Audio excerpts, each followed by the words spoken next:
श्री स्वामी समर्थ. स्वागत आहे तुमचं पुन्हा एका माझ्या नवीन व्हिडिओमध्ये. तुम्ही माझा कालचा व्हिडिओ बघितला असेल की समर्थ नाकामध्ये काहीतरी मोती घालून घेतला होता, त्यामुळे किती मोठा इश्यू झाला. आणि तो शॉर्ट व्हिडिओ झाला माझा, आणि खूप इन्फॉर्मेशन मला द्यायची होती, पण त्या व्हिडिओमार्फत मला ती पूर्णपणे पोचली नाही आहे. त्यासाठी हा आज मी नवीन व्हिडिओ बनवते आणि जे काही केलं नाही ते तुम्हाला समज सांगणार आहे, कसं केलं आणि काय केलं. सांग ना समज तू. आता पण दुखते ना. इकडे इकडे समजलं विचारा काय केलं त्याने. मी मला सगळं सांगते काय झालं ते नक्की. बस सांग. हां, हे समत माझा मोठा मुलगा 5 वर्षाचा आहे. स्वामी झोपला आहे आता, त्यामुळे चाललं आहे आमचा व्हिडिओ बनवायचं काम. तर समत तुम्हाला सांगेल. समत तू सांग, नाकामध्ये तू का मनी कसा गेला तुझ्या तो?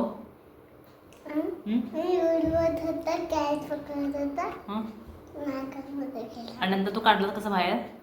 मी हात टाकून बघितलं तर तो आत गेला. आतमध्ये गेला. असं वरती उडवत होतास की असं घेऊन नाकामध्ये घातलास? असं घेऊन नाकामध्ये वरती उडवलास. असं वरती उडलं असं पडला नाकामध्ये गेला. काय झालं, हा संध्याकाळी 4 वाजता खाली खेळायला गेला मुलांसोबत. आणि खेळताना त्याला एक सायकलवरून खेळत होता तो. आणि खेळताना एक त्याला छोटासा मणी होता येलो कलरचा, जो आपले पोळे म्हणतो हारामध्ये कशामध्ये असतो, छोटासा मणी. एवढा होता मणी तो येलो कलरचा. आम्हाला वाटलं की तो बंदुकीची गोळी आहे. जेव्हा मी नाकामध्ये बघितलं तेव्हा येलो कलर दिसत होतं. मला वाटलं की छोटी बंदुकीची गोळी असते ना ती असेल. पण जेव्हा डॉक्टरने काढलं तेव्हा समजलं की तो मणी आहे. तो म्हणायचा की मम्मी त्याला 2 होल आहे. पण तेव्हा मला एवढं क्लिक झालं नाही. तर हा खालती खेळायला गेला होता मुलांसोबत, आणि खेळताना सायकल बसला एक छोटासा मणी दिसला. तो घेतला आणि तो छोटा बॉल समजून तो खेळायला लागला. कॅच असं वरती उडवल्याबरोबर त्याच्या तो नाकामध्ये गेला. ह्या नाकामध्ये, मोठ्या नाकामध्ये त्याला गेला. नाकामध्ये गेला आणि तो त्याला दुखलं का, वेगळंच वाटलं. आणि तो मला दुखलं ना. काढल्यावर पप्पाने पिझ्झा, फ्रेंच फ्राईज काढल्यावर दिलं पप्पाने पिझ्झा. आपण सांगतो चुक. पप्पाने सांगितलेलं काढून घेतलं पिझ्झा, फ्रेंच फ्राईज देणार, घरी पॅक करून घेऊन जा. मी एक पिझ्झा खाऊन बघितला. समजने काय केलं, तो छोटासा मणी होता ना, त्याला तसं बॉल समज होता. मला तो जेव्हा लागला नाकामध्ये की पडलं, तेव्हा मला बोलला की माझ्या नाकाला बॉल लागला. म्हणजे तो छोट्या मणीला बॉल म्हणत होता. आणि तो एकदा बॉल असं वरती कॅच करतो ना, वरती जेव्हा असं उडवला त्याच्या नाकात असं गेला लागला. तो नाकामध्ये थोडासा इथपर्यंत गेला होता, पण त्या काढताना नंतर एकतर सर्दी झाली होती आणि काढताना त्याला ते जमलं नाही काढायला. आणि काढताना जमलं नसल्यामुळे तो अजून तर आतमध्ये गेला आणि अजून इथं बरोबर अडकला इथं. आणि तो खाली खूप रडत होता. आणि मला वाटलं की काय तर पडला वगैरे असेल किंवा मी दिसत नाही रडत असेल. मी खालती गेली, त्याला पाहिलं तर म्हटलं का रडतोयस. आणि जोरात खूप असं काय झालं असं रडत होता की मला समजत का रडतोय. मला वाटलं पडलं असेल की तू मारलं असं विचारत त्याला, पण तो काय सांगत नव्हता.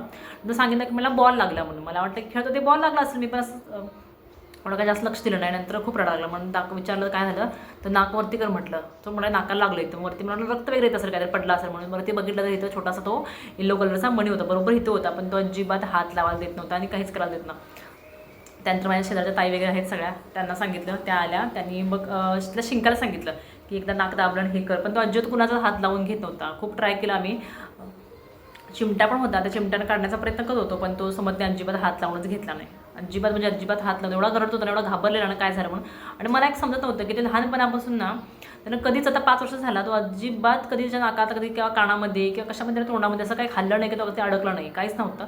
मग मला पण समजत नव्हतं की हे काय झालं. आणि त्याला सांगितलं तेव्हा की तो वरती कॅच करताना पडला, असं नाही सांगितलं. नाकामध्ये घातलं आणि गेलं असं सांगितलं ना.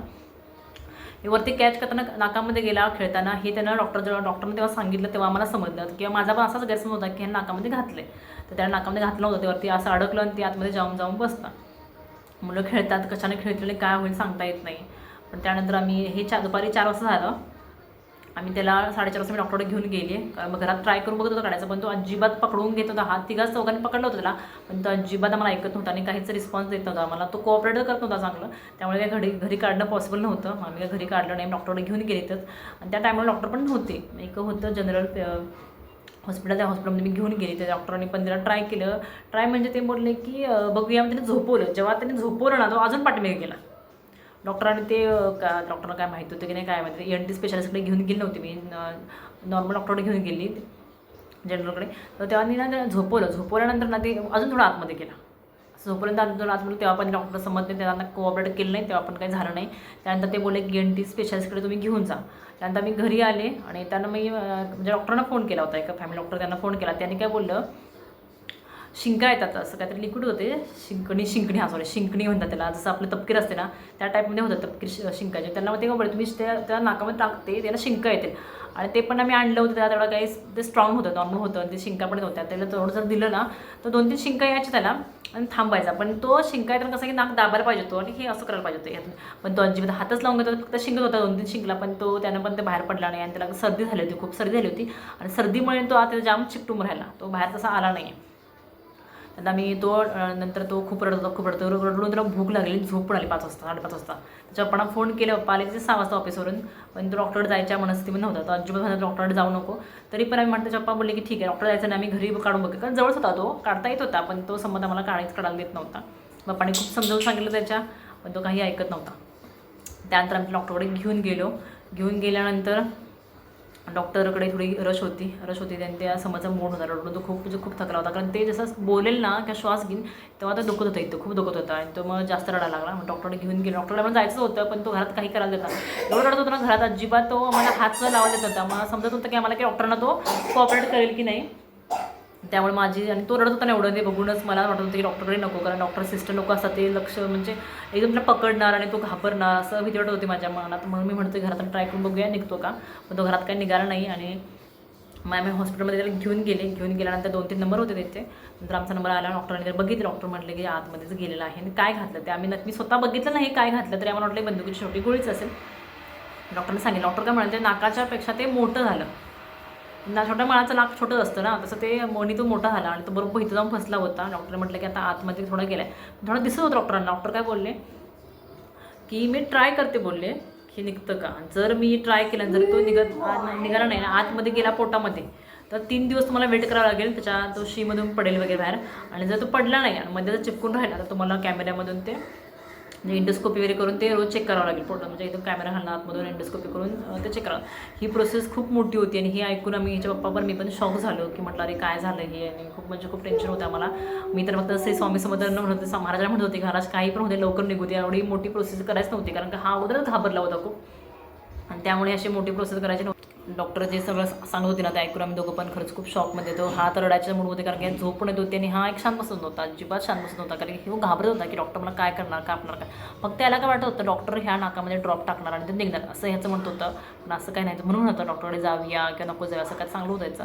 डॉक्टरने तसं काही केलं नाही. डॉक्टरने त्याला समजावून सांगितलं की एक ड्रॉप आहे, ड्रॉप नाकामध्ये टाकते आणि त्याला ते बाहेर येईल वगैरे, पण हा अजिबात ऐकत नव्हता. डॉक्टरने पहिलं सांगितलं मला की हा शांत बसणार नाही आहे आणि हा जरा जरी हल्ला ना तर खूप मोठं रिस्क आहे म्हणायला लागला, की मी नंतर काही सांगू शकत नाही असं डॉक्टर बोलली. जर आतमध्ये गेला तर खूप मोठा प्रॉब्लेम होऊन जाईल असं डॉक्टर बोलली.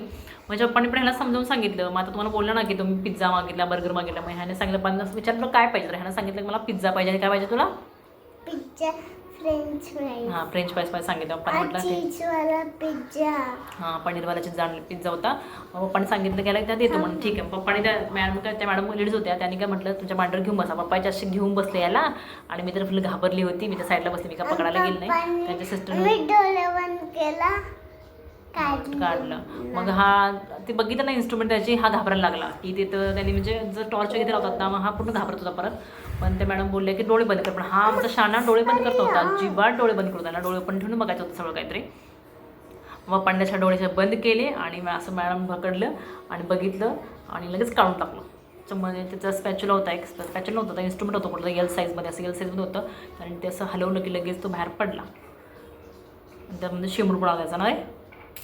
किती होता काल खूप सर्दी झाली होती. डॉक्टरने ना नाकामध्ये लिक्विड टाकलं होतं आणि त्या लिक्विडमुळे तो एकदम सरकणं स्लिप झाला आणि तो लगेच बाहेर पडला. बाहेर इथवरच्या शर्टमध्ये आतमध्येच गेला, बाहेर लांब गेला नाही, शर्टमध्येच पडला त्याच्या तो. आणि तेव्हा पण आम्हाला समजलं की पडला की नाही, पण मॅडमचं लक्ष होतं. मॅडमनी म्हटलं की तो खाली पडला आहे. आम्ही सगळे शोधले, ते भेटला नाही, त्याच्या शर्टमध्ये पडला होता तो मनी. येलो कलर सुद्धा, त्या साईडला 2 होल पण होते. तो फोटो मी तुम्हाला दाखवतेच आहे बघा, कुठला आहे तसं. हां, दाखवते.